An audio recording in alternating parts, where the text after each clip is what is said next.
प्रणाम, मैं गरिमा सिंह। दरअसल दिल्ली के बाद, और बल्कि अगर मैं शुरुआत से शुरू करूं, लोकसभा चुनावों के बाद हरियाणा, महाराष्ट्र, जम्मू कश्मीर, झारखंड और दिल्ली के बाद अब अगला पॉलिटिकल प्रोजेक्ट है बिहार। 23 नवंबर 2025 तक विधानसभा का कार्यकाल है। ऐसे में अक्टूबर नवंबर तक हर हाल में विधानसभा के चुनाव होने, और आज भागलपुर में पहली चुनावी हुंकार भरी प्रधानमंत्री नरेंद्र मोदी ने मंच पर एनडीए का शक्ति प्रदर्शन भी नजर आया। अभी थोड़ी देर बाद तस्वीरें भी आपको दिखाऊंगी। बिहार एनडीए के जितने भी बड़े चेहरे थे सब एक सफ में बैठे हुए नजर आए।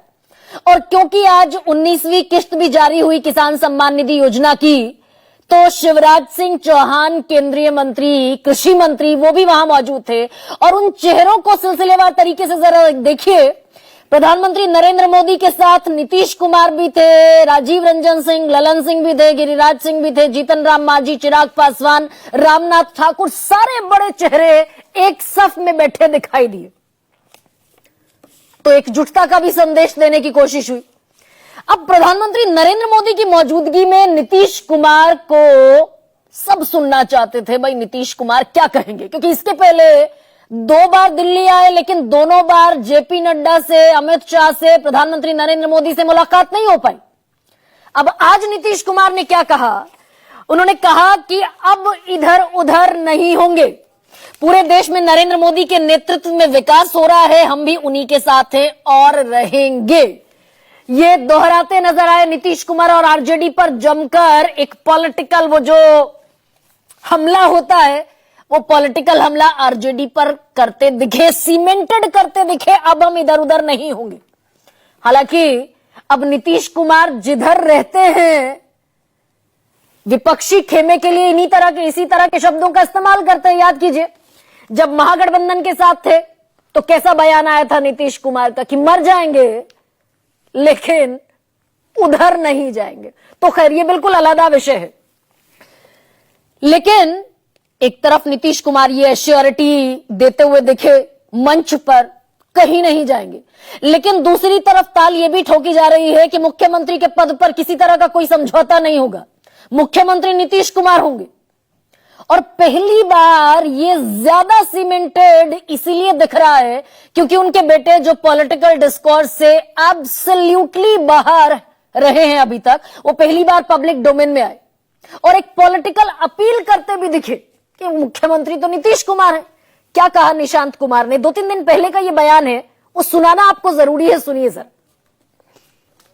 बिहार में चुनाव है, पहले भी बोला हूं, अभी भी कह रहा हूं, सारी जनता से अनुरोध है कि फिर से एनडीए को सरकार में लाए, पिताजी को हो सके तो फिर से सीएम बनाए और पिताजी अपने विकास का क्रम जारी रखें। सब स्वस्थ है, एकदम 100% स्वस्थ है। अब दरअसल पॉलिटिकल स्पेक्यूलेशन एक ये भी थी कि भाई नीतीश कुमार का स्वास्थ्य ठीक नहीं है, और नीतीश कुमार के बाद विरासत किसके पास है, कोई चेहरा नजर नहीं आता था।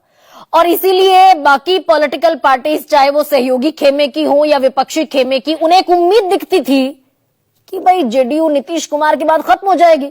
43 पर घटते घटते आ भी गए, लेकिन निशांत कुमार जो दम ठोककर खड़े हुए दिख रहे हैं, तो एक विरासत का संकट भी क्या यहां से हल हुआ है, लेकिन इधर उधर नहीं जाएंगे। अब आज प्रधानमंत्री नरेंद्र मोदी ने भी एक लंबा भाषण दिया और उन्होंने सारे मुद्दों पर बात की, क्योंकि किसान सम्मान निधि योजना की किस्त जारी हुई तो किसानों के फेवर में और किसानों के पक्ष में एक लंबी चौड़ी तकरीर प्रधानमंत्री ने की।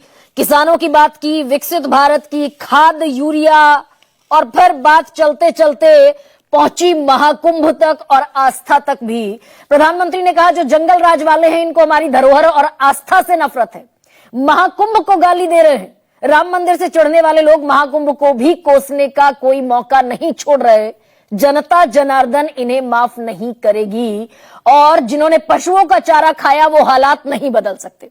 आरजेडी पर तंज किया। अब यहां तक तो ठीक है, लेकिन 2 बार राजीव रंजन सिंह, ललन सिंह की तारीफ की, केंद्र में मंत्री हैं, जेडीयू के कोटे से मंत्री हैं।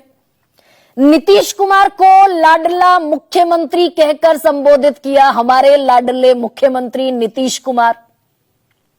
लेकिन इन सब के बाद जो लाख टके का सवाल सबके दिमाग में था, जो ट्रायल बैलून गृह मंत्री अमित शाह ने छोड़ दिया था कि भाई संसदीय बोर्ड तय करेगा मुख्यमंत्री कौन होगा, सेंटर स्टेज पर कौन होगा, मुख्यमंत्री कौन होगा बिहार का, ये प्रधानमंत्री मोदी चाहते तो इस कंफ्यूजन को खत्म कर सकते थे। मौका भी था, दस्तूर भी था, लेकिन इस पर कोई गारंटी प्रधानमंत्री की तरफ से नहीं आई कि चुनाव के बाद अगर एनडीए को बहुमत मिला तो मुख्यमंत्री नीतीश कुमार ही होंगे। कोई गारंटी नहीं। अब ऐसे में ये कंफ्यूजन और बढ़ता है क्या? और फिर वो सारे बयान जिन पर मैं कई बार प्रोग्राम कर चुकी हूं वो भी याद आते हैं कि भाई क्या इस बार महाराष्ट्र की तर्ज पर बीजेपी अपना मुख्यमंत्री, अगर चुनाव बाद तय होगा तो साफ है कि मुख्यमंत्री जिसके जितने विधायक ज्यादा होंगे उसका ही चेहरा आगे बढ़ाती हुई बीजेपी दिखेगी क्या? अब उस पर जंगल राज पर हमला बहुत ज्यादा है, लेकिन 20 साल से जिसके नेतृत्व में सरकार है उसका चेहरा आगे करने की दरकार नहीं है क्या? अब आरजेडी और कांग्रेस प्रधानमंत्री के इस दौरे पर घेरते हुए भी दिखे। कुछ बयानों से शुरुआत कर रही हूं।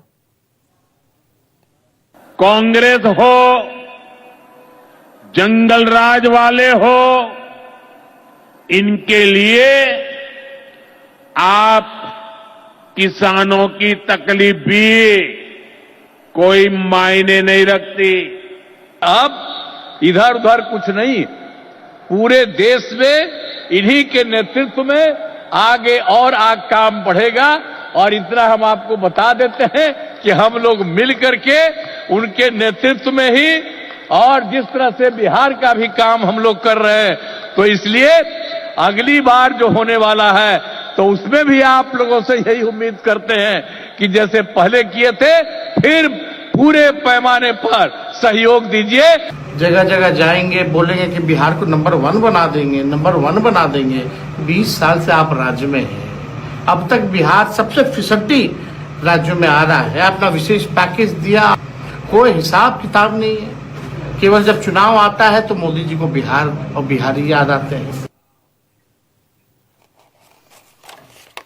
तो कुल मिलाकर बिहार अब जैसा मैंने कहा अगला पॉलिटिकल प्रोजेक्ट है, और क्योंकि 20 साल से छुटपुट अगर छोड़ दें, कुछ चंक्स छोड़ दें, तो एनडीए की सरकार है। अब ऐसे में क्या है आज का सबसे बड़ा सवाल आपके सामने?